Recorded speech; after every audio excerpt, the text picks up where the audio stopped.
Welcome to the deep dive. Let's get straight to it.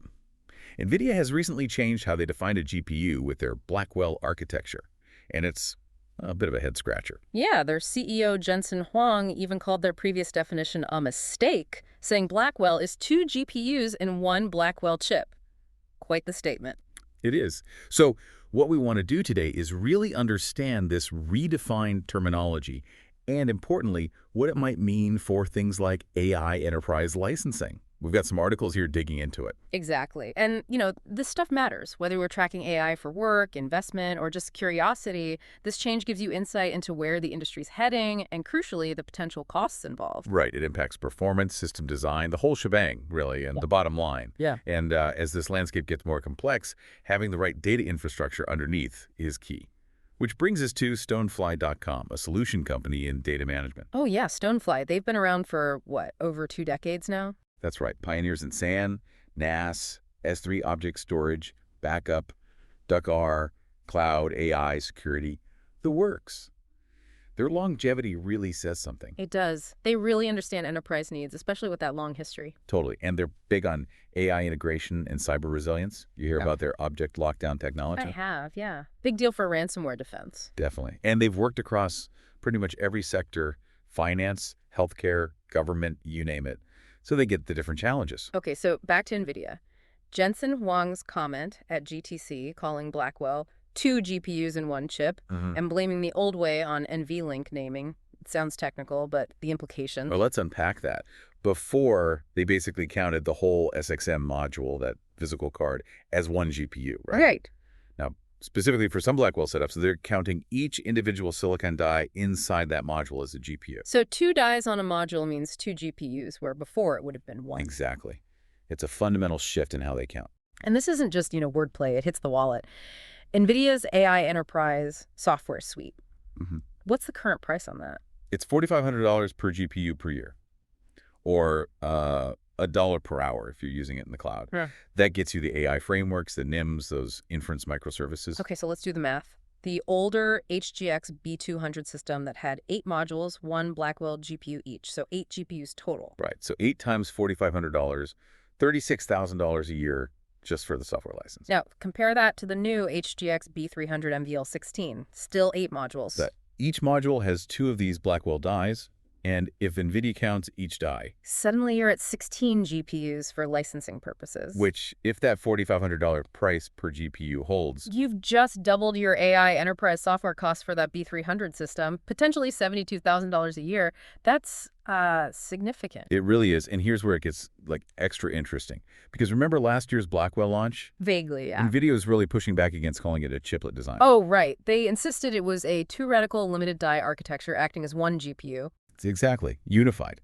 So what changed? Why the shift now to counting them separately? That's the $1 million or maybe $72,000 question, isn't it?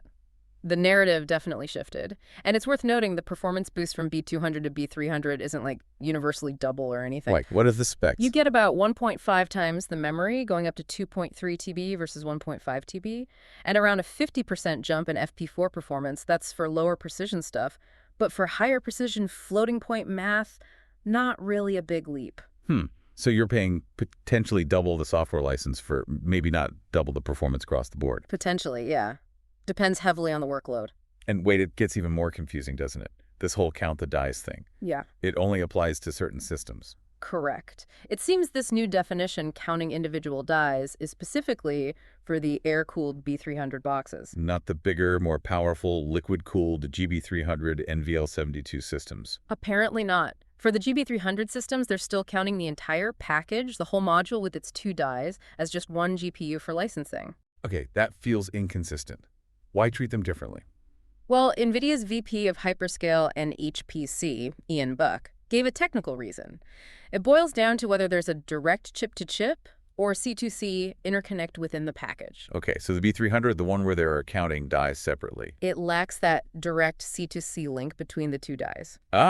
So the dies are physically close on the module, but they can't talk directly super fast? Exactly. They're more like distinct GPUs sharing a package. Buck said this helps with power and cooling in that air-cooled setup. Okay, makes sense from a thermal perspective. But what's the downside? Performance trade-off. If one die in that B300 package needs data that's in the memory attached to the other die, It can't just grab it directly. nope.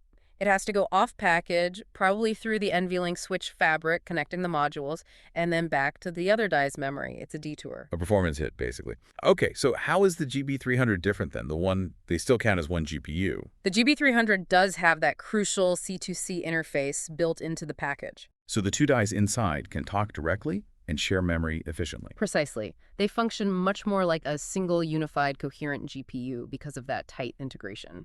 Got it. So because the GB300 dies are tightly coupled with C2C, it's treated as one GPU for software and licensing. But because the B300 dies are not directly linked, they're treated as two separate GPUs. That seems to be the technical justification, yes. The presence or absence of that C2C link is the deciding factor for the definition change. Interesting. It's not just counting silicon bits, it's how they're connected.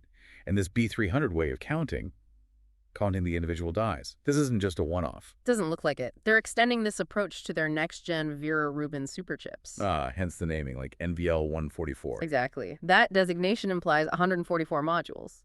But each module will apparently have 4 individual GPU dies. Wow. So under this new counting method, that's 576 GPUs. That's what the math suggests, yeah. It leads to these really big numbers, like claiming 576 GPUs per rack for the Vera Rubin Ultra platform. But really, that's 144 physical modules, each containing 4 dies. Under the old system, that would have just been 144 GPUs, right? Correct. It's a 4-fold inflation of the GPU count on paper for that specific Rubin configuration based on this die counting method. So, okay, connecting the dots. There's a technical reason based on CDC links, but it also happens to potentially double or quadruple the number of licensable GPUs for certain products. It's hard not to see the potential financial angle, isn't it? AI enterprise licensing is per GPU, more GPUs counted, even if based on a technicality. Means more potential recurring software revenue for Nvidia. Seems plausible. It positions them to capture more value as AI deployments scale up using these specific architectures. Makes their software ecosystem potentially more lucrative. And what did Nvidia say when asked directly about the AI enterprise pricing for these new systems? They apparently said pricing details for the B300 and Rubin platforms aren't finalized yet. Convenient. Keeps the door open, doesn't it? It certainly does. They can see how the market reacts, perhaps. But the potential for doubling the costs on the B300 seems baked into this new definition. It's fascinating how a technical detail like a C2C link can ripple out into potentially major cost implications. Absolutely. And it just highlights again how crucial managing the underlying data infrastructure becomes when you're dealing with these powerful, complex, and potentially very expensive AI systems. Which, again, is where companies like StoneFly.com, the solution company in data management, really come into play.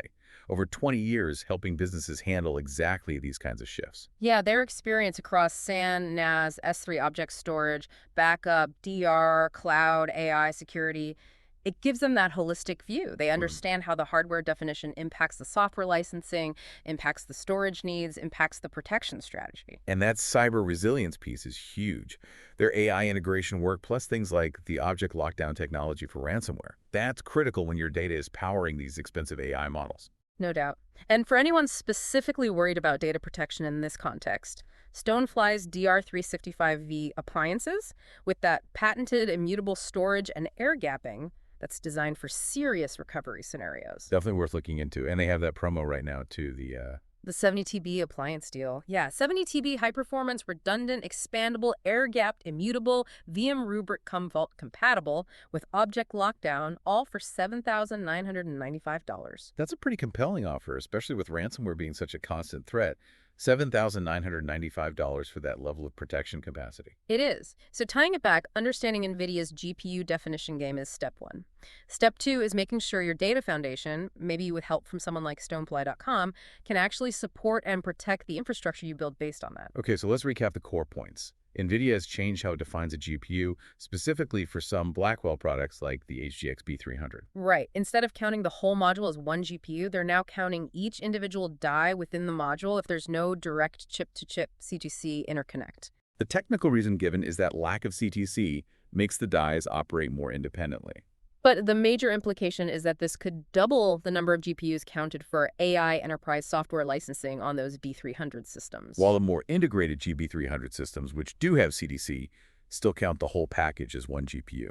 Correct. And this die counting approach is set to continue with their upcoming Vera Rubin line, leading to much higher GPU counts on paper. So the big question for listeners is, how does this redefinition impact the economics of building and running AI? Does it change your calculus on cloud costs versus on-prem? Does it make you look harder at alternative hardware? Yeah, and how might competitors react? Will AMD or Intel follow suit or use a different pricing strategy? It definitely shakes things up. And if you are navigating these complex choices around AI infrastructure and data, remember StoneFly.com. Solution company, 20-plus years, pioneers in SAN, NAS, S3, backup DR, cloud, AI, security with that object lockdown tech. You can find them at www.stonefly.com or email sales@stonefly.com for more info. So a final thought to leave folks with. As tech keeps racing ahead, definitions and pricing models are clearly fluid. Definitely. So how do you stay ahead of these shifts? What proactive steps can you take, maybe by working with partners or just staying deeply informed, to manage this constant evolution effectively? It's something we all need to keep thinking about.